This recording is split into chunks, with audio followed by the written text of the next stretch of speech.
En estos días, al menos hasta donde yo he podido observar, dos hermanos obispos, uno en América Latina, otro en Europa, han insinuado, tal vez incluso llegando cerca de una afirmación explícita, de que el coronavirus sería un castigo de Dios a la humanidad.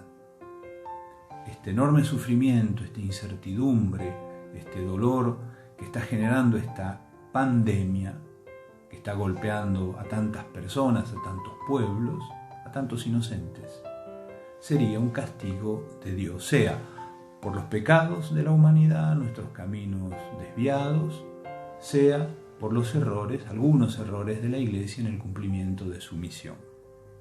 Yo he dejado en claro, lo he posteado, que no estoy de acuerdo con esta visión, no la comparto para nada. Me parece, y lo digo con mucho respeto, que es un modo de entender la presencia de Dios en el mundo que necesita ser evangelizado. Me he acordado mucho de aquello de Pablo VI en Evangelii Nuntiandi, ¿no? La Iglesia se evangeliza para evangelizar.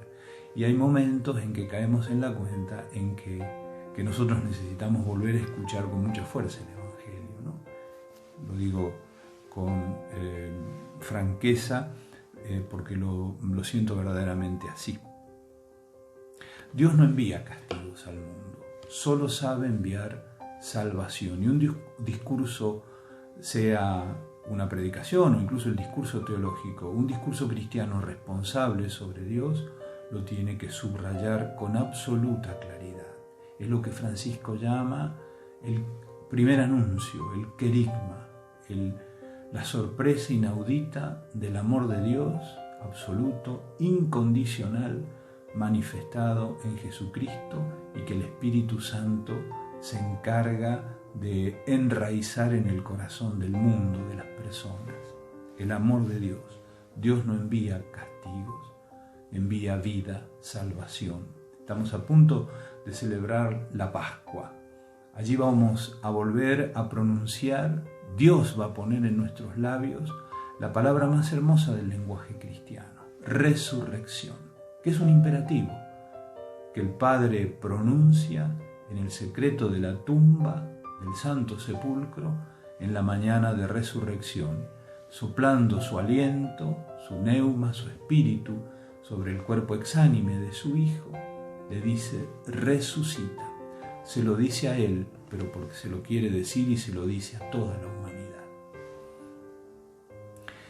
De todos modos, en estas posturas que exploran, digamos así, que este tipo de tragedias humanas que de tanto en tanto vivimos los hombres, no ha sido la primera ni seguramente será la última tragedia fuerte que vive la humanidad.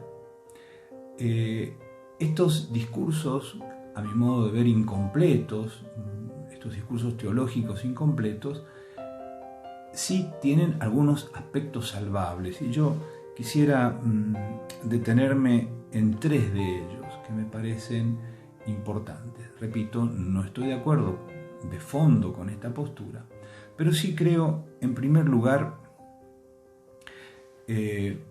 coincido en esto, que este tipo de situaciones humanas tienen una dimensión penitencial muy fuerte. Es decir, son tragedias que, miradas con los ojos de la fe, no podemos no hacerlo, nos invitan a una profunda conversión. Tenemos que rectificar rumbos.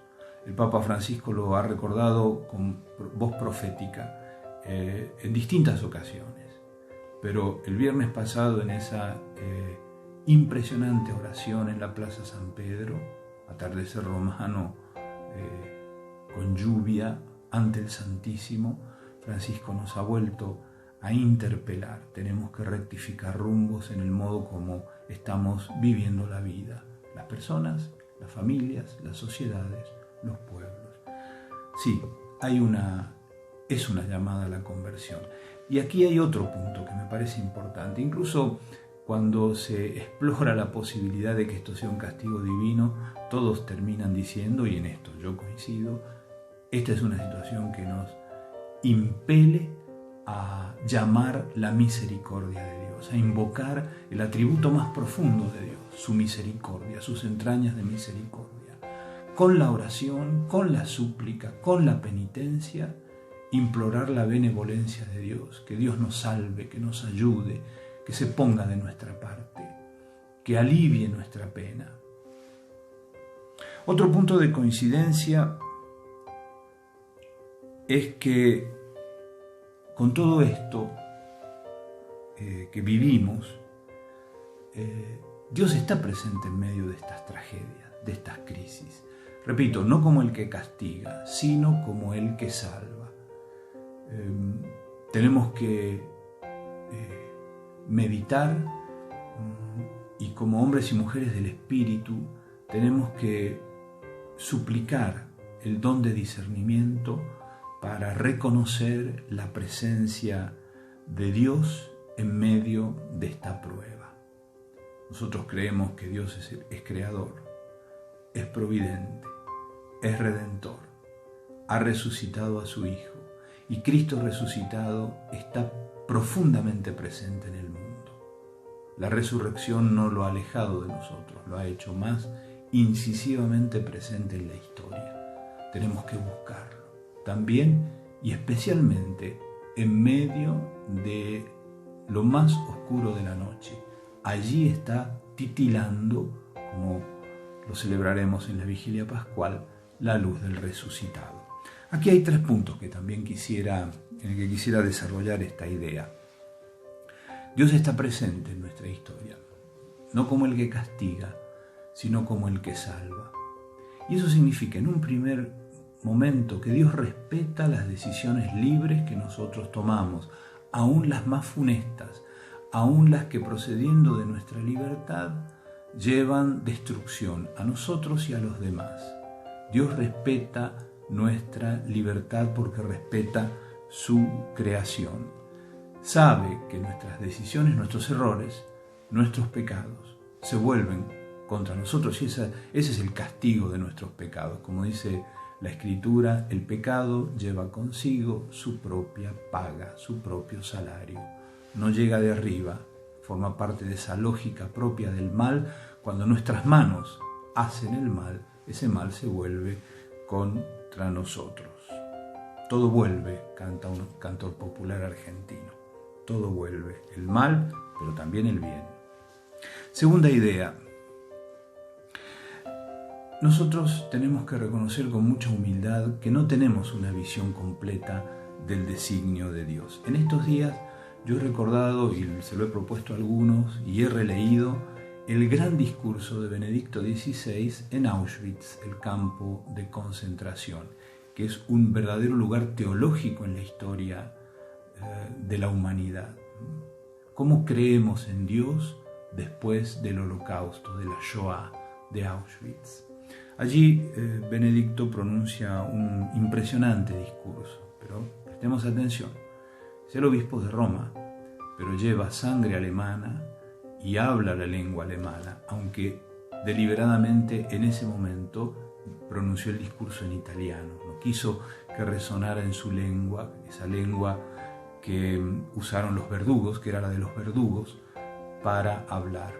Pero habló en unos términos, voy a leer al final 2 párrafos de un discurso en el que precisamente Benedicto, después de repasar algunos salmos que le han ayudado a Israel a expresar toda su amargura y su dolor delante de Dios porque no comprenden los profundos momentos de dolor, de sufrimiento que vive el pueblo, Benedicto afirma claramente esto que yo decía al inicio, ¿no? Los seres humanos, ni siquiera en la Iglesia, tenemos una visión completa del designio de Dios.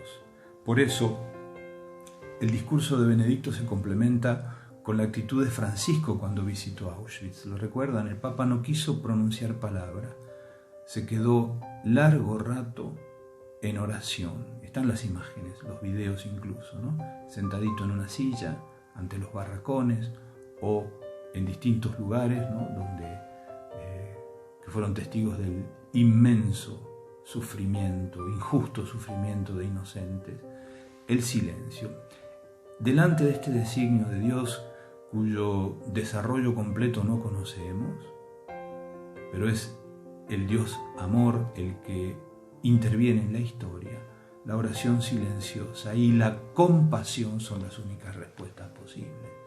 Por eso nos ha impactado mucho un video que, con unas palabras del arzobispo de Lima, donde repasando las tradiciones peruanas de la Semana Santa, dice: Cristo, en esta Semana Santa en que estaremos más guardados, Cristo está, y está en los servidores públicos, en los agentes sanitarios, en los que están en una cama sufriendo este momento.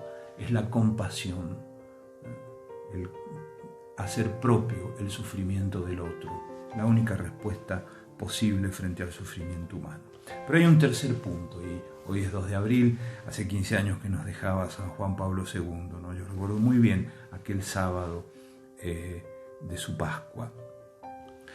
En distintos momentos, encíclica Dives in Misericordia, pero también en la última entrevista que él le dio, si no me equivoco, a Andrés Frosar, Juan Pablo, que había tenido una experiencia directa de todas estas grandes tragedias de la humanidad, tiene esta idea fuerte que después Benedicto también profundizó. Dios no solo respeta la libertad del hombre cuando toma decisiones funestas, sino que ha intervenido en la historia poniéndole un límite al mal. Y eso es la cruz de Cristo, la Pascua que estamos a punto de celebrar. El límite que Dios le pone al mal, que no puede franquear, es su misericordia, que ha tomado la forma concreta de la Pascua de Jesucristo, de la cruz de Cristo. Cuando el Viernes Santo nos acerquemos a besar la cruz o escuchemos nuevamente el relato de la Pasión según San Juan, quedémonos en silencio, y si no podemos ir a la iglesia, tomemos una cruz y besémosla con un acto de adoración que es profundo amor. ¿Qué comprendemos allí? Que lo que expía el pecado del mundo no es el sufrimiento humano, sino el amor que se puede abrir camino incluso en medio del dolor y del sufrimiento. Así lo hizo Cristo, así lo hace María. Hasta aquí mi reflexión.